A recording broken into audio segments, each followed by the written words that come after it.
Hello friends, स्वागत है आप सभी का तैयारी विद संदीप सर में। आज हम आपके लिए लेकर आए हैं खिलजी वंश से कुछ महत्वपूर्ण प्रश्न एमसीक्यू के रूप में। तो चलिए देर न करते हुए खिलजी वंश के प्रश्नों को देखते हैं। पहला प्रश्न है, खिलजी वंश का संस्थापक कौन था? तो खिलजी वंश के संस्थापक था Jalaluddin Firoz Khilji. Option number B इसका सही हो जाएगा। Option number B, Jalaluddin Firoz Khilji जो है वह खिलजी वंश का संस्थापक था। जलालुद्दीन फिरोज खिलजी 1290 में गुलाम वंश के पतन के बाद खिलजी वंश की स्थापना की। अभी मैंने पिछले वीडियो में गुलाम वंश के बारे में सभी प्रश्न करा दिए हैं। उसके बाद अगला वंश आता है गुलाम वंश के बाद खिलजी वंश। 1290 में जब गुलाम वंश का पतन हो गया उसके बाद वहाँ से खिलजी वंश का प्रारंभ हो गया। यह दिल्ली सल्तनत का दूसरा वंश था। अलाउद्दीन ने धोखे से उसकी हत्या कर दी थी। अगले प्रश्न पे आते हैं, अलाउद्दीन खिलजी ने दक्षिण भारत के किस राज्य पर सबसे पहले आक्रमण किया? तो अलाउद्दीन खिलजी ने दक्षिण भारत के सबसे पहले यादवों के राज्य पर सबसे पहले आक्रमण किया था। देवगिरी के यादवों पर 1294 में हमला हुआ। यह अलाउद्दीन का पहला दक्षिणी अभियान था। इस आक्रमण से बहुत धन संपत्ति प्राप्त हुई थी। अगले प्रश्न पे आते हैं, दाग और चिहरा प्रणाली किसने लागू की थी? दाग और चिहरा प्रणाली अलाउद्दीन खिलजी ने स्टार्ट किया था। ऑप्शन नंबर बी इसका सही हो जाएगा। दाग घोड़े पर निशान और चिहरा सैनिक की पहचान थी। इससे सैन्य भ्रष्टाचार पर रोक लगी। सैनिकों की संख्या पर निगरानी संभव हो गई। अलाउद्दीन खिलजी के किस मंत्री ने बाजार नियंत्रण में सहायता की थी? तो अलाउद्दीन के किस मंत्री ने बाजार नियंत्रण में सहायता की थी? तो नुसरत खां ने। ऑप्शन नंबर सी इसका सही हो जाएगा। नुसरत खां जो है वह अलाउद्दीन खिलजी के बाजार नियंत्रण में सहायता किया।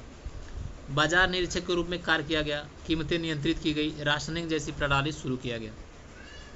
किस सेनापति ने रामेश्वरम तक खिलजी शासन का विस्तार किया? उलुग खान, नुसरत खां, मलिक काफूर, इख्तियारुद्दीन। तो सही आंसर हो जाएगा Malik Kafur. Option number C इसका सही हो जाएगा। रामेश्वरम तक खिलजी शासन का विस्तार किसने किया? मलिक काफूर ने किया। ये सेनापति था अलाउद्दीन खिलजी का। दक्षिण भारत में सबसे सफल अभियान चलाया। पांड्य शासकों को हराया। रामेश्वर तक दिल्ली सल्तनत का प्रभाव पहुंचा। अलाउद्दीन खिलजी की राजधानी कहाँ थी? तो अलाउद्दीन खिलजी की राजधानी थी नई दिल्ली में। ऑप्शन नंबर सी इसका सही हो जाएगा। अलाउद्दीन खिलजी की राजधानी दिल्ली में थी। दिल्ली सल्तनत की परंपरागत राजधानी थी। यहीं से उसने प्रशासन चलाया। यहीं से उसके सुधार लागू किए गए। अगले प्रश्न पे आते हैं, अलाउद्दीन ने किस युद्ध में मंगोलों को हराया था? तो अमरोहा के युद्ध में। ऑप्शन नंबर बी इसका सही हो जाएगा। अमरोहा के युद्ध में अलाउद्दीन ने मंगोलों को हरा दिया था। यह युद्ध 1305 ईस्वी में हुआ था। मंगोलों को निर्णायक रूप से हराया गया। उसके बाद मंगोल आक्रमण कम हो गए थे। मलिक काफूर किसका गुलाम था? तो मलिक काफूर वह अलाउद्दीन खिलजी का गुलाम था। ऑप्शन नंबर सी इसका सही हो जाएगा। अलाउद्दीन खिलजी गुजरात अभियान में पकड़ा गया था। बाद में सेनापति बना। दक्षिण भारत में विजय प्राप्त की थी मलिक काफूर ने। अलाउद्दीन खिलजी ने कौन सी नई व्यवस्था लागू की थी? तो बाजार नियंत्रण। ये अलाउद्दीन खिलजी ने नई व्यवस्था लागू की थी। वस्तुओं के मूल्य तय किए गए। सरकारी दुकानें खुलवाई गई। जनता को महंगाई से राहत मिली। अलाउद्दीन खिलजी का शासनकाल कब था? तो अलाउद्दीन खिलजी का शासनकाल था 1296 से 1316 ईस्वी तक। ऑप्शन नंबर 20 का सही हो जाएगा। 1296 से 1316 तक अलाउद्दीन खिलजी ने 20 वर्षों तक शासन किया। सबसे प्रभावशाली खिलजी शासक माना जाता है। उसके समय में दिल्ली सल्तनत सबसे विस्तृत था। जलालुद्दीन फिरोज खिलजी की हत्या किसने की थी? तो अलाउद्दीन खिलजी ने जलालुद्दीन फिरोज खिलजी की हत्या कर दी थी। ऑप्शन नंबर 20 का सही हो जाएगा। उसने साजिश रचकर हत्या की। सत्ता हथियाने के लिए विश्वासघात किया। उसके बाद स्वयं गद्दी पर बैठ गया। किसने खुद को सिकंदर सानी कहा था? तो सिकंदर सानी कहा था अलाउद्दीन खिलजी ने खुद को कहा था। ऑप्शन नंबर सी इसका सही हो जाएगा। अलाउद्दीन खिलजी। इसका अर्थ है दूसरा सिकंदर। उसने अपने को अजय विजेता माना। यह उपाधि दक्षिण विजय के बाद ली थी उसने। खिलजी वंश किस वंश के बाद आया था? तो खिलजी वंश गुलाम वंश के बाद आया था। ऑप्शन नंबर बी सही हो जाएगा। गुलाम वंश का अंतिम शासक ट्यूमर्स था। खिलजी वंश ने सत्ता पर अधिकार किया। यह 1290 में शुरू हुआ। मलिक काफूर द्वारा किस राज्य को नहीं जीता गया? यादव को, काकती, विजयनगर या फिर पांड्य? तो विजयनगर को नहीं जीता गया क्योंकि विजयनगर उस समय अस्तित्व में था ही नहीं। अन्य 3 राज्य उसके द्वारा जीते गए हैं। उसने दक्षिण में सफल अभियान किया। अलाउद्दीन खिलजी का मकबरा कहाँ स्थित है? यह सवाल भी एग्जाम में अक्सर पूछता है कि अलाउद्दीन खिलजी का मकबरा कहाँ स्थित है? तो यह दिल्ली में ही स्थित है। ऑप्शन नंबर 20 का सही हो जाएगा। दिल्ली में कुतुब मीनार परिसर में स्थित है। सरल वास्तु शैली में बना है, कोई विशेष सजावट नहीं है। अगले प्रश्न पे आते हैं, अलाउद्दीन खिलजी ने किस सुल्तान की बेटी से विवाह किया था? तो जलालुद्दीन खिलजी, जलालुद्दीन खिलजी की पुत्री से अलाउद्दीन खिलजी ने विवाह किया था। इससे उसने अपने शासन को वैधता दिलाई। विवाह के बाद भी उसने जलालुद्दीन की हत्या कर दी। खिलजी वंश के किस सुल्तान के शासनकाल में चित्तौड़ पर विजय प्राप्त की गई?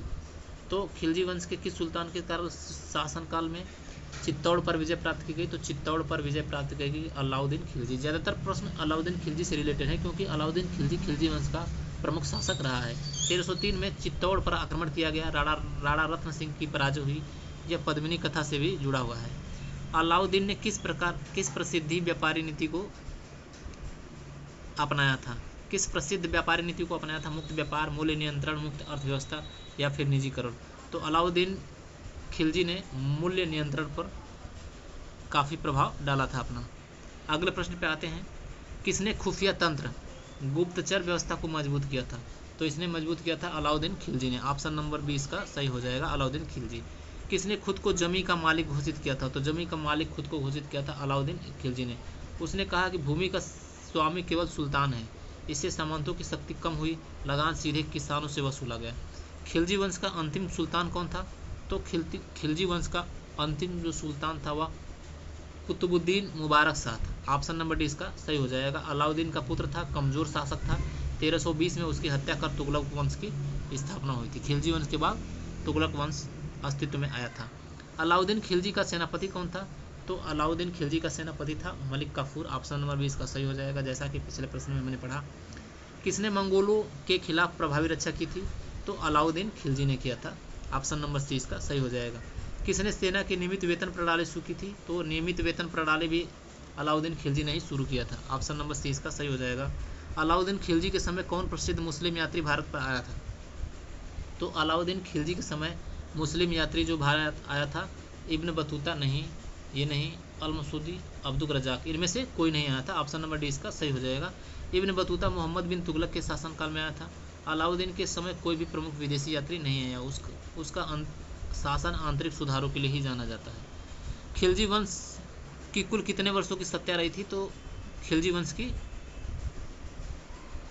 1290 से 1320 तक शासन रहा था। 30 वर्ष रहा था, जिसमें से 20 वर्ष अकेले अलाउद्दीन खिलजी ने शासन किया था। कुल 3 प्रमुख शासकों का शासन रहा। इसके बाद तुगलक वंश का शासन आ गया। खिलजी वंश का मध्यवर्ती सुल्तान कौन था? अलाउद्दीन खिलजी, जलालुद्दीन, कुतुबुद्दीन मुबारक शाह या फिर रुकनुद्दीन? तो अलाउद्दीन खिलजी जो है वह खिलजी वंश का मध्यवर्ती सुल्तान था, जिसने 20 वर्षों तक शासन किया।